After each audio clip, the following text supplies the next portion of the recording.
minimum you're looking to break the high. So we've seen that little skip up very, very quickly, straight in on the trade. You see that he's missed part of his entry. He's tried to buy here and he's got one lot and left 24 behind. If you're chasing up and you don't get filled, don't feel that you need to then continue to chase. This is one where you have unscheduled news that creates a much quicker reaction. Strong reaction because this news is clear. This is telling you something new. So this is essentially the big one, if you will, before we build up to this. But as it starts to race higher, what he's doing, particularly as you then start to break a level above at 12s as well, is with every little push higher, it's just steadily ticking his way out. What this does is it maximizes that first move.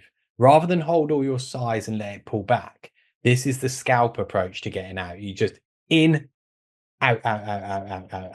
And as it ticks higher, you just steadily exit, because if it's going to keep on ticking higher, you're steadily always getting out better and better prices. The final trail on that is watched for the pullback. Is a little bit like that S&P original flick back pullback trade.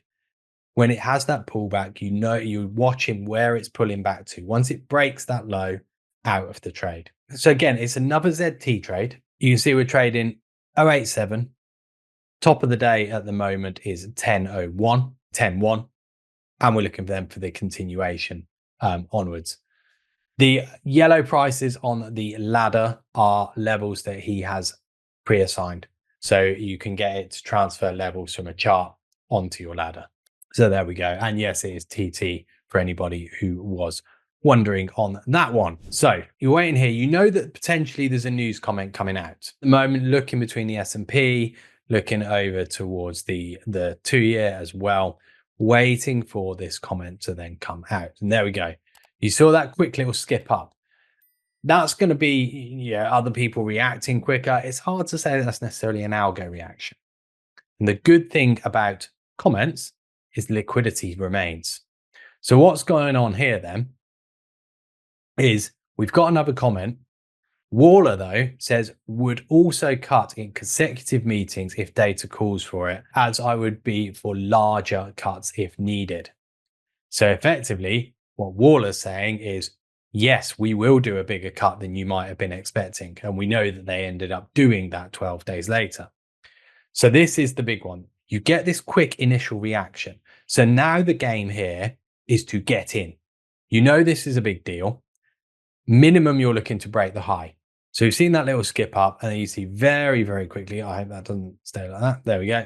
Very, very quickly, straight in on the trade. What was quite good to see on that one is when he first gets in, I don't know if I'll be able to find it. There we go. You see that he's missed part of his entry. He's tried to buy here and he's got one lot and left 24 behind. So then hits the rest above. But what's also really key to notice, if you're chasing up and you don't get filled, don't feel that you need to then continue to chase. The reason I say that is you don't want to get an increasingly bad price by trying to force your extra position in. So that's one extra little lesson.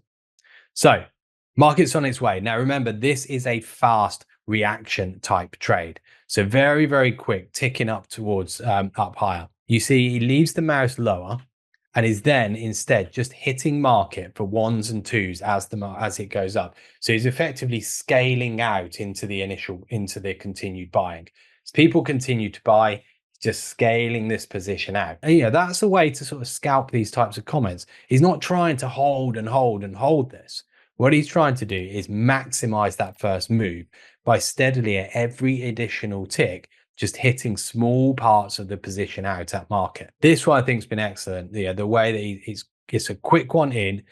The other thing to remember, if you know you're chasing, that's also a point that you don't want to be then holding and holding and holding for too long, because you already know that you paid up quite a long way to get into that trade. So that's the bit that you have to remember. Whenever you're chasing, it's about not being somebody who's going to then try and hold, because if it comes back at you quick, you're very vulnerable because you've already paid not an unnecessarily high price, but you've had to pay up to get into the trade. So be aware of what you've done relatively when you get into that trade. So What have we learned on this one? Be willing to get in quick.